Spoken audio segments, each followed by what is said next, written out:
radarlar var, indiyə qədər çıxarmayıb, onlardan istifadəni həyata keçirəcəkmi deyə studiyamızın qonağı hərbi ekspert Elmar Hüseyn ilə danışmaq istəyirik. Elmar bəy, xoş gördük, xoş gəlmisiniz.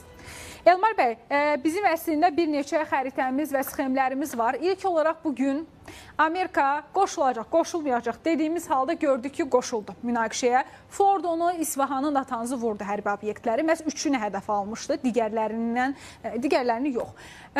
Belə deyək, bizim necə proses həyata keçirildi, onunla bağlı şəkil var. Onu təqdim etməzdən öncə tam olaraq hərbi baxımdan bugün Amerika neynədir o obyektlərdə?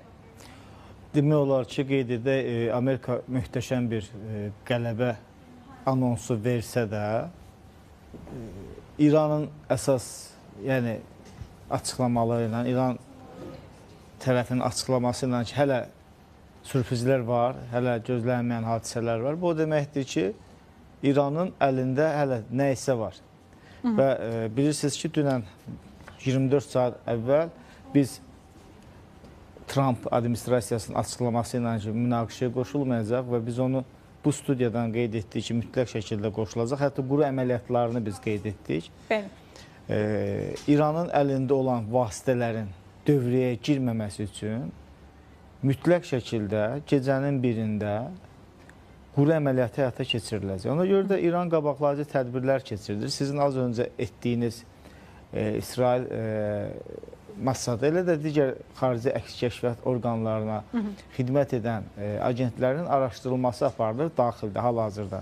Çünki İran çox gözəl bilir ki, bu kütləvi zərbələrdən sonra quru əməliyyatı və daxili asayişin pozulması ilə İran hakimiyyətinin götürülməsi planı həyata keçiriləcək. Elmar bəy, çox üzr istəyirəm. Mossad məsələsinə qayıdacaq, çünki önəmli başlığa toxundunuz. İstəyirəm ki, biz bunu BBC-dən götürmüşük. BBC-nin belə deyək, sxemidir, hansı ki, necə baş verdi bugünkü hücum. Burada birinci hissədə, əlbəttə ki, B2 bombardımançılarından söhbət gedir. Verilən məlumatlara görə kütləvi informasiya vasitələri ilə Missuri ştatından havaya qalxıblar və 30 saatdan çox, 40 saata yaxın havada qalıblar və prosesi bu formada, yəni ardıcıl olaraq necə həyata keçirməsi ilə bağlı başlıqlarımız var və həmin bu MOP-un, belə deyək, hansı ki, Amerika Birləşmiş Ştatlarının əlində var və sadəcə buna Amerika bacara bilər dediyimiz halda onların xüsusiyyətləri də var. İlk başlıqda yüksək hündürlükdən buraxılış həyata keçirilir, birinci hissə və radara görünməyən bombardımançı təyyarədən təxminən 12 kilometr hündürlükdən buraxılır. Bu hündürlük bombanın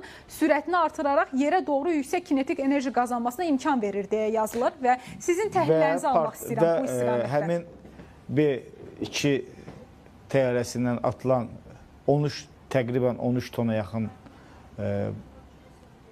başlıqlı, yəni belə desək, beton dələn... Sizə rahat olsa biraz da qarşı yaxınlaşa bilərsiniz. Buyurun. Belə desək, həmin bu raketlərin əsas xüsusiyyətləri, əsas partlayışı dərinlikdə həyata keçirməkdir. Ona görə də biz həmin partlayışları, əgər imkan olsa həmin partlayışları da paralel versinlər, həmin zərbələrin endirilməsi ilə eyni anda 3-4 partlayış oldu. Və bu partlayışlar mərhələlərlə... Biz ən son mərhələni deyirsiniz. Ən son mərhələyə qədər biz sosial mediada görüntülər paylaşıldı. O görüntülərə baxsaq, eyni xətt üzərində, yəni göstərilən eyni xətt üzərində, bu xətt üzərində ilkin partlayışdan sonra bir neçə partlayışı gördük. Bu o deməkdir ki, atılan raketin başlığında bir neçə mərhələli partlayıcı vasitələr var ki, ilkin mərhələ dəlib deşdikdən sonra müəyyən bir betonu ikinci və üçüncü qatların dəlilməsinə həyata keçirdik. Bu yəqin ki, tamamilə məhvə hesablanıb. Məhvə hesablanıb. Mən başqa bir şey nəzərə çatdıracağım.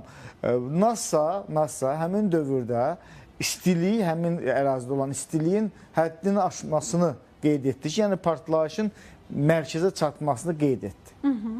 Tam açıq şəkildə qeyd edək ki, İran Amerikaya qarşı nüvə belə deyək də daldanacağı qurursa və bu daldanacağı İran elə sadə bir şəkildə qurmadı ki, mən bir daldanacaq quram 100 metr dərinlikdə, 90 metr dərinlikdə. Bu mərminin xarakteristikası 90 metr dərinlikdə olan partlayıcını etməkdir. Və Rusiya ilə İran arasında olan və NATO ilə keçmiş Sovet dövləti arasında olan münaqişədə bu silahlar var idi Amerikada. Və bu silahların xüsusiyyətinə görə İran həmin o daldanacaqları qurub. Məsələn, 90 metr dərinliyində deyil, 110-120 metr dərinlikdə qurub. Və hansı ərazidə qurub? Bunu ilk dəfə olaraq Azərbaycan sosial mediasında səsləndirir.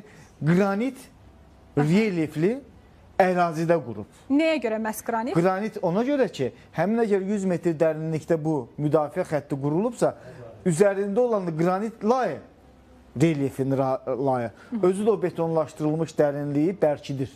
Aha. Yəni 2 qat, 3 qat edir. Mühafizə deməkdir. Mühafizə edir. Mütləq şəkildə. Çünki İranın son 10 il ərzində bu texnologiyaların inkişaf etdirilməsini bu mənim fikrimdir. Koreyadan, Çindən, digər Amerikaya qarşı müharibə mövqeyində, ritorikasında olan dövlətlərin təhdisatı ilə həyata keçirdi. Aha. İran Ukrayna-Rusiya müharibəsində sadəcə Rusiya kömək etmədi. Sadəcə Rusiyanın ona etdiyi hərbi, bugünə qədər hərbi injiner uranla bağlı zənginləşdirilməsinə borcunu qaytarırdı. Aha. Burada bəs Çin varmı? Çin də var burada. Baxın, mən bunu az sonra açıqlamaq istərdim, buyurun. Ancaq indi Necə açıqlayacağım. rahatdır, buyurun. İranın 2600 kilometr məsafədə nüvə başlığını daşıyacaq raketi var. Ən vacibi budur. Raket var, dəqiq zərbələrin, hədəflərin aşkarlanma komanda məntəqəsi var. İsrail boşu-boşuna bu zamanı indi seçmədi. O bilirdi ki, biraz müddət də verilsə, bu başlıqlar İranın istehsal etdiyi nüvə başlıqları olacaq. Və İran ali liderinin açıqlamasına görə və onun təslimiyyəti qəbul etməməsinə görə əllərində olacaq bir silah var. Və Trump'ın son açıqlaması ilə İran ali liderinin açıqlamasını qarşı-qarşıya qoyaq. Bax, belə təhlil edək. Buyurun.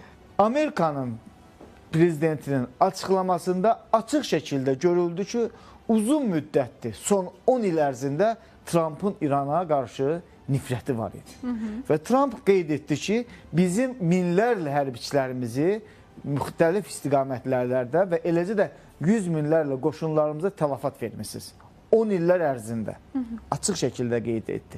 Və siz buna cavab verməlisiniz. Və biz əməliyyatı davam etdirəcəyik. Bu cavabı idi mi? Yoxsa davam edəcək mi? Bu cavab deyildi. Bu Amerikanın ilkin müdaxiləsi idi.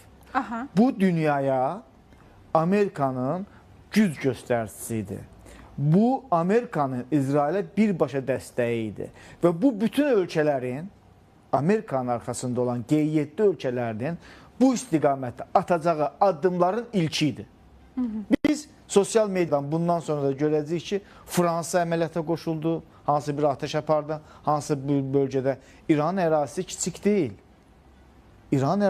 İsrailin böyük texnologiyası var, dəstəyi var, amma İran ərazisi kiçik deyil. Bütün bu ərazilərdə, biz bilirik, sizin hal-hazırda göstərdiyiniz ərazilərdə İranın az müddət əvvəl, səhv etmirəmsə, Pakistana olan müdaxiləsində atdığı raket əraziləri var idi. Biz bunu keçən il ərzində görmüşdük. Səhv etmirəmsə Əfqanistana ola bilər, onu səhv edərəm. Deməli, məsələ bundan ibarətdir ki, mən Trump'ın açıqlamasını qeyd etdim. Bu ilkindir. Quru əməliyyatları mütləq şəkildə həyata keçiriləcək. Əgər İran nüvə proqramından geri durmursa, təslimiyyatdan geri durmursa, Pentagonun qərargahında bir qərar qəbul olunur. Rəhbər, idarə edən şəxs götürülməlidir.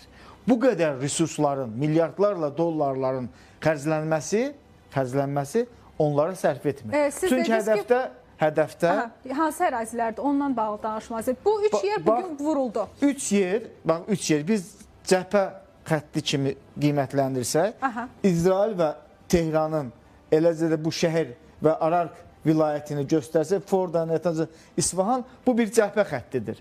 Bu bir cəbhə xətti olaraq İranın xəritəsində, yəni xüsusi xəritələrində var. Bura məhv olduqda, bunlar hərbi strategiya belə bir şeydir ki, bütün o strukturun məhv olma ehtimalı hesablanır. Bugün ora məhv olmadı deyilir. Bu məhv oldu.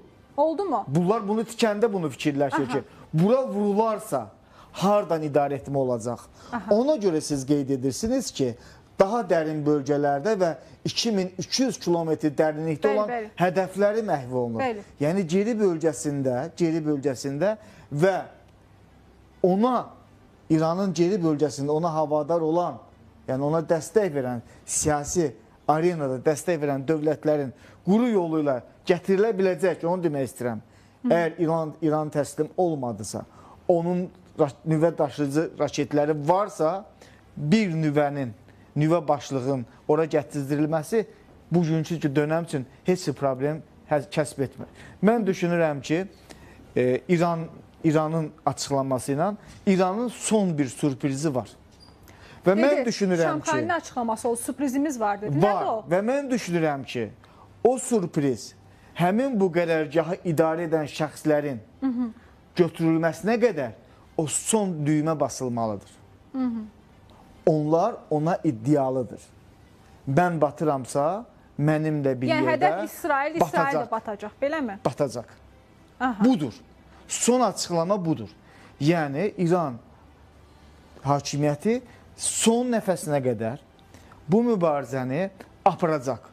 Onun üçün də gecənin bir anında o əmri, o masada, o düyməni basan şəxslərə qarşı əməliyyat keçiriləcək. Biz dünən burada qeyd etdik ki, artıq Gerkules ləqəbli general həmin qrup komandanlığa təyin edilir. Bəli, rəhbərlik edir. Məsələ bundan ibarətdir. Və burada İsrailin bu müddət ərzində, belə desək, İranın atacağı raketlərə dözməsi, qəbul etməsi, zaman bütün dünya mətbuatına göstərmək idi. Ki, yəni biz sizə deyirdik ki, İran vuracaq bizi. Məsələ indi gəlir İran tərəfdən baxaq. İran da bilirdi ki, gec-tez onun, İsrail ilə kənara qoyuram, gec-tez o Amerikanın hədəfindədir. Xəritəyə baxaq.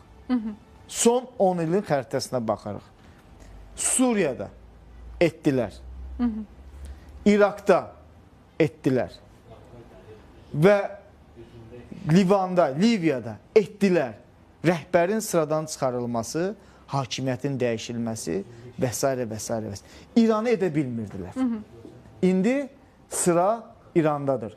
Bu dönəmdə İranın yaşaması üçün Rusiyanın, Çinin, Pakistanın fəaliyyəti, mövqeyi mütləqdir. Elmar bəy, bazalarla bağlı da bir xəritəmiz var. Demək istədiyiniz nəsə varsa, istəyirsiniz onu da gətirək ekrana. Mən xahiş edəcəm. Amerika Birləşmiş Ştatlarının məhz yaxın şərqdəki bazalarla bağlı görüntümüz var, onu gətirək ekrana. Hədəf alacam dedi bazalar, amma hədəf almadım məhz İran. Əsas da məhz bu bazalarda bir müddət öncə Amerika Birləşmiş Ştatlarının həmin bazaları boşaltması ilə bağlı da məlumatlar var idi. Hamısını boşaldıqmı? Yəni bundan sonra İran cavabımız olacaq, sürprizimiz olacaq deyəndə məhz bunlardan hansınsa birini də hədəf ala bilərmi? Ki hədəf alarsa, bu ölkələr də, yəni əlbəttə ki, İranın qonşu ölkələrdə Amerika ərazisi deyil, onların ərazisidir, Amerika bazası olsa da cavab olacaqmı onlar? Bir reaksiya nə olacaq? Bu günə qədər döyüş səhnəsində bu bazalar fəaliyyət göstərib. Bu bazalar İsrailin, Amerikanın, Birləşmiş Qoşunların qərargahlarında, İranın daxilindəki hədəflərin, İrandan İsrailə atılan raketlərin vurulması, izlənməsi, bütün bu proseslərdə bu gün onu Trump dedi, bunu mən demirəm. Dedi, bu zamana qədər biz bir komanda kimi koordinasiyalı işləmişik. Bəli, və gözəl iş çıxarıq deyir. Amma burada İngiltərənin də açıqlaması oldu bugün. İngiltərədə dünyanın, belə desək, aparıcı birinci üçlüyün içində olduğu üçün dedi ki, biz İrana nüvə zənginləşməsinə imkan verməyəcək. Və niyə bunu mən qeyd edirəm? Amerikanın quru bazalarından əlavə, bax, İran körfəzində də... Burada həmçinin də dəniz bazaları var. Bəli, onu qeyd etməsim. İngiltərənin 3, Fransanın 4, Amerikanın 5. Burada hər birinin, belə desək, təyyarə daşıyıcı, hava hücumu təşkil edici, quru döyüşü təşkil edici bazaları, gəmiləri var. Və bundan əlavə olaraq Hind okeanından Amerikanın sualtı atom gəmiləri hazır dayanıb. Bilirsiniz necədir? Müharibə İranda gedir, İsrail tərəfindən. Amma bütün dünyanın problemi burada həll olunacaq. Çinin problemi, Rusiyanın problemi və digər ölkələrin problemi. Və müharibə arealı böyüyə bilər. Çünki bilir ki, Yəmən səhv etmirəmsə, müharibəyə qatılacağını, Husilərin açıqlamalar oldu. Və bir məndən öncə bir ekspertimiz qeyd etdi ki, Rusiyanın burada mövqeyi dayanacaq ki, belə desək də öz enerjisini satsın. Mən inanmıram buna. Çünki Rusiya burada İranın məğlubiyyəti ilə Rusiyanın da gələcək talihi həll olunur. Rusiya maraqlıdır ki, Amerika burada İranla savaşı uzatsın. O da Ukraynada öz savaşını davam etdirsin. Ki bu günlərdə daha geniş miqyaslı əməliyyatlar keçirir. Və ən təhlükəli məqamdır, ən təhlükəli məqamdır. Bunu da qeyd etmək istəyirəm, hamı izləyir. Bəzən xarici kəşfiyyatın ünsürləri bizim videoları montaj edib paylaşır bu açıqlamalara görə.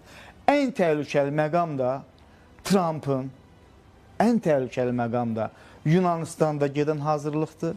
Yunanistanda yığılan 40 min qoşundur. Hədəf Türkiyədir deyirsiniz? Mən də heç də demirəm, mən rəqəmləri deyirəm. 40 min qoşundur. Ən ağır məsələ də Yunanistanda o rahibin Konstantinopol bizimdir deməsidir. Trump onu dinlədi və Türkiyə prezidentinin öz qoşunlarına və hərbilə qoyduğu tapşırıqdır. Bütün hallarda savaş hazırlığı, bütün hallarda müharibə arealı İrandan sırayacaq. Bütün hallarda. Yəni biz bunu qaçırmalı deyilik və bugün bizim dövlətimizin mövqeyi bu sərt bir geosiyasi müharibədə stabil qalması bizim dövlətin, cənab prezidentin gücüdür. Aydındır. Bizim raketlərlə bağlı da bir qrafikamız vardı, onu da versinlər istəyirəm. Raketlərlə bağlı bayaq Xeybər Şəkanın adını çəkdi. İndiyə qədər İran onu ortaya çıxarmamışdı. Əslində İsrailin iddiaları var idi ki, raket sistemini biz 40%-ni məhv etmişik. İranın əlində raketlər yoxdur. Amma biz görürük ki, İran artıq həm super səs raketlərini, həm hipersəs raketlərini ortaya çıxarmağa başlayıb. Siz özünüz vurguladınız ki, nüvə başlıqlarından istifadə edə biləcək raketləri var və bunlar da kifayət qədər önəmlidir. Son bir neçə gündür biz raketləri tək-tək attığını görürdük və bir qism ekspertlər bu cür təhlil edirlər ki, kombinə edilmiş formada atırdı. Bu nə deməkdir? Yəni bu bir taktika adımı. Taktika deyil. Bu dəmir kübbəni yarmaq üçün həm pilotsuz uçuş aparatlarından, həm Husilərin kiçik mənzilli məsafəli raketlərindən, eləcə də İranın atdığı raketlərdən kombinəli şəkildə istifadə etməklə İsrailin hava hücumundan müdafiə sistemini dəlib keçmək üçün istifadə olunan kombinə üsulu ilə, qarışıq üsulla atdığı raket qruplaşmaları idi. Və mən düşünürəm ki, bu mənim düşüncəmdir. Bu nüvə reaktorlarına olan hücumdan sonra İran müharibənin səngiməsi üçün addımlar atmalıdır. Ancaq geri addım atmadı. O bilir ki, geri addım atsa da sonu nədir? İrəli getsə də sonu nədir? Yəni, bərabərlik eynidir. Ona görə də İran ayaqda qalmaq üçün son nəfəs, İranın ali lideri. O, mülki insanların, vətəndaşların nə düşündüyünü bilmir. Amma İranın ali lideri sona qədər İsrailə döyüşməyə qərarlıdır.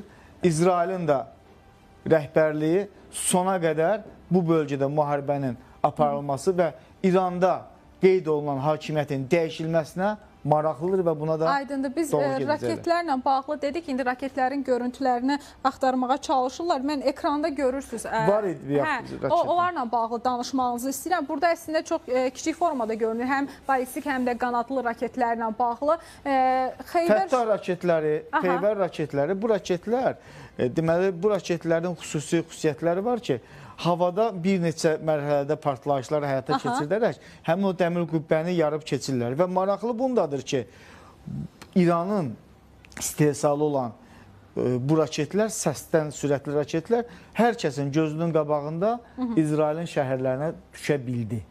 Bəli.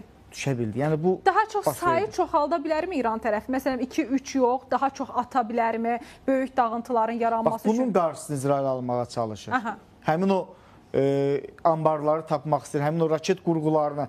Bilirsiniz, raketləri var İranın, amma raket qurğularının sayı məhduddur. Baxın, elə bu həm sxem bizim məsələn tamaşaçılar görürsə, ən birinci göy olan ən uzaq mənzilli sxem bax aşağıda işarələnib xüsusi. Bəli. Onların məsafələri var. Baxın 3000 kilometrə qədər. Bir neçə gün öncə də ilk dəfə seyircildən istifadə edildi. Seyircildən. Yəni adı da bilirsiniz də nədir? Əbabil quşların atdığı daşlar, yanar daşlardır. 3000 kilometr məsafə. Bu nədir? Bir mən sizə qeyd etdiyim həmin dənizlərdə İngiltərənin, Fransanın, Amerikanın, bax bu hissəyə düşür, bax, həmin o Aralıq dənizinə və Hind okeanı istiqamətinə. Bu dənizlərdə yerləşən bazalara qədər uzanan hədəflərdir. Bu deməkdir ki, müharibə gedişinin səhnəsini İran qurmuşdu, necə müdafiə olunacaq. Və o müdafiə dərinliyinə görə, öz raketlərini azdan çoxa istifadə etdi. Baxın, 300 kilometr məsafə, 500 kilometr məsafələrdə olan şahabları verdi, Rusiya istifadə etdi, Husilərə verdi, Fattahı verdi və şahabı verdi və s. və s. Qüds silahını sonra verdi. Özü atacaq uzaq mənzilli və dağıdıcı raketləri son ana saxladı. Necə ki, bu ardıcıllıqla planı qurub, bizim görmədiyimiz bir hissədə, görmədiyimiz bir mənzildə onun qeyd etdiyi sürpriz var. Bax, bugün İsraillə Amerika... Bəs o sürpriz İsrailin nüvə obyektləri ola bilərmi? Onların hədəfi ola bilərmi? Çünki biz də bilirik, İsraildə də o bir məsələ var, onu mən təhlil edə bilmədim, amma söz olaraq istəyirəm ifadə edim. İran ali dini lideri dedi ki, bu Amerika üçün geri dönməz bir təhlükədir. Demədi İsrail üçün. Dedi Amerika üçün bir geri... Bax, bu nədirsə, bunu heç kim bilmir. Ya bunu biz bilməyəcəyik, quru əməliyyatı və s. həyata keçiriləcək, ya bu müharibə uzanarsa, biz Amerikanın, belə desək də, Amerika üçün planlanan bir döyüş səhnəsini görəcəyik. Ya Amerikanın yüksək başlıqlı gəmi daşıyıcısı, təyyarə daşıyıcı, gəmi daşıyıcılarına, eləcə quru bazalarına, amma mən düşünürəm ki, tam başqa bir senari fikirləşilib,